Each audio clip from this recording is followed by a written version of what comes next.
So, like in the examination hall, how did you approach the case studies aspect? How did you like structure your answer? If you If could I tell. talk about ethics, I think सबसे बड़ा challenge होता है to complete paper on time, because आजकल case studies they're really lengthy.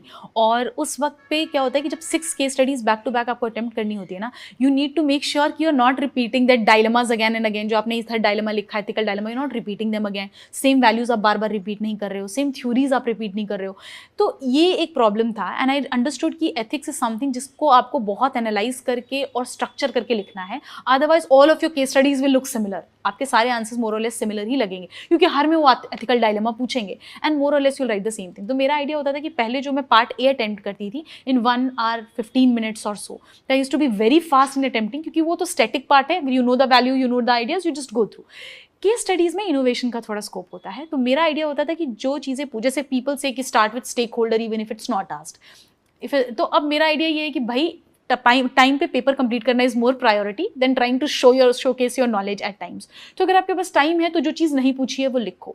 Time नहीं है तो do not try to beautify your answers or try to stand out. Instead, you can do more value addition. You can give some time to thinking and structuring your answer properly. So I used, so I think that could have been the best part, is that I used my knowledge of optional here. PSIR was my optional. There are thinkers like Plato, Aristotle, we have those, and all of them, and their theories are very good. Like categorical imperative ka term ho, then we have all those 4 cardinal virtues of Plato. All of that I used to pick. Utilitarianism and everything we have studied in optional as well. So I picked up those themes. Banality of evil, of we have that from Hannah Arendt. So I used to use the knowledge of अपना optional very much, very properly. Second thing, I used to answer how much was asked. I don't used to give so much time on trying to beautify and structure. No need to fill all the pages, but जो चीज़ पूछी है point wise keywords and just highlighting new dimension. I used to make sure कि हर case study में I'm not repeating the same ethical dilemma, and I used to go for synonym. अगर एक जगह integrity लिखी है then I'll go for conscience कहीं तो I not make sure कि हर जगह integrity I'm writing. तो वो कुछ चीज़ें थी I think I kept in mind, might be that worked. तो कोई एग्जाम्पल से बता सकते हो कि मतलब कोई केस स्टडी है तो एक लाइक सैम्पल स्ट्रक्चर कैसा मतलब बन सकता है?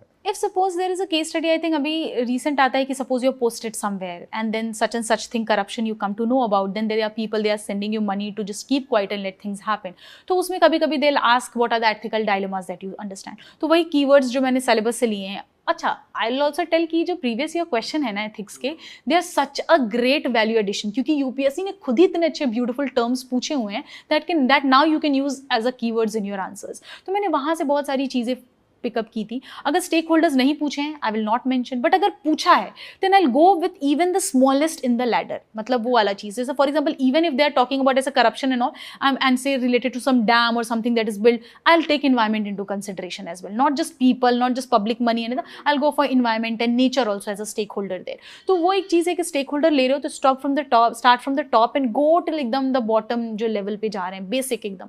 तो वो एक काम मैंने किया था. सेकंड, एथिकल डायलेमास वही कि प्रीवियस ईयर से just picked it up and I'll mention them.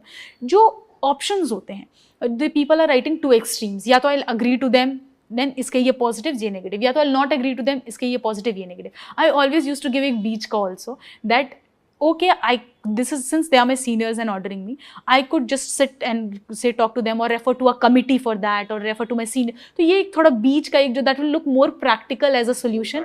Yeah, तो that is हाँ, because आप जो second लिखते हो ना एकदम क्या, I'll confront them. You are recently posted somewhere. Practically it is not possible for you to stand and confront them.